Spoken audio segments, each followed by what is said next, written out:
Hello everyone, আসসালামু আলাইকুম। সবাই কেমন আছেন? আলহামদুলিল্লাহ, আমি ভালো আছি। এই তো আজকে একটি রেসিপি নিয়ে চলে আসলাম আপনাদের মাঝে। আজকে রেসিপি হলো উইন্সের। উইন্স রান্নাটা কিভাবে রান্না করেছি আমি সেভাবে আপনাদের সাথে শেয়ার করছি।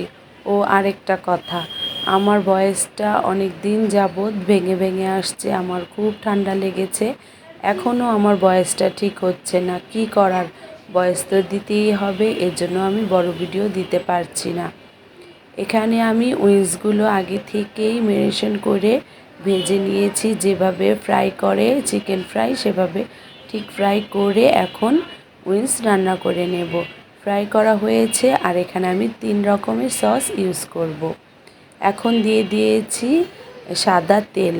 এখানে 2-3 টেবিল চামচের মতো সাদা তেল দিয়ে দিলাম, আর সাথে দিয়ে দিলাম রসুন কুচি। একেবারেই কম, অনেক কম কিছুতেই এই উইন্স রান্নাটা আমার।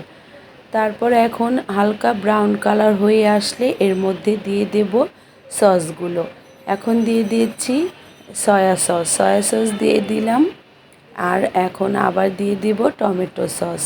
ওই যে বললাম আমি 3 রকমের সস দিয়ে আজকে উইন্সের রেসিপিটা শেয়ার করব। আর এখন আবার দিয়ে দিলাম এখানে বারবিকিউ সস দিয়ে এখন ভালো করে নাড়াচাড়া করে বলক চলে আসা পর্যন্ত নাড়াচাড়া করে নেব। এই রেসিপি আমরা বেশিরভাগই রেস্টুরেন্টে খাই, আর আমার হাতের এই রেসিপিটা আমার বাচ্চারা খুব পছন্দ করে। এজন্য আমি প্রায় উইন্স আর রাইসটা বাসায় তৈরি করি, তাই আজকে আপনাদের সাথে শেয়ারও করছি।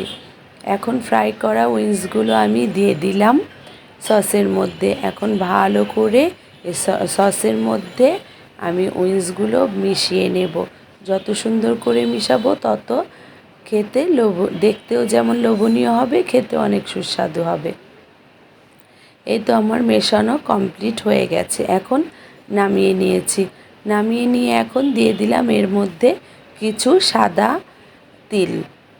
তিলটা আপনাদের ঘরে থাকলেও দিতে পারেন, আর না থাকলেও স্কিপ করে নিতে পারেন, কিন্তু দিলে দেখতেও সুন্দর লাগে, খেতেও ভালো লাগে।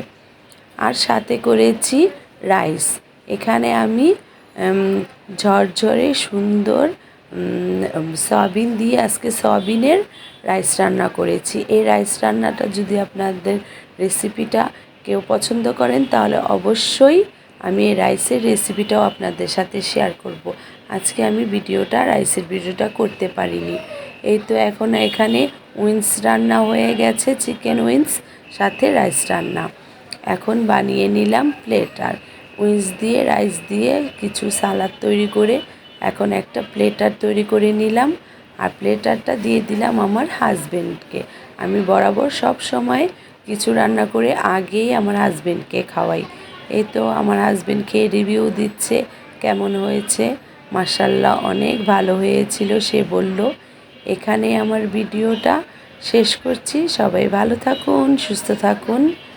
আল্লাহ হাফেজ।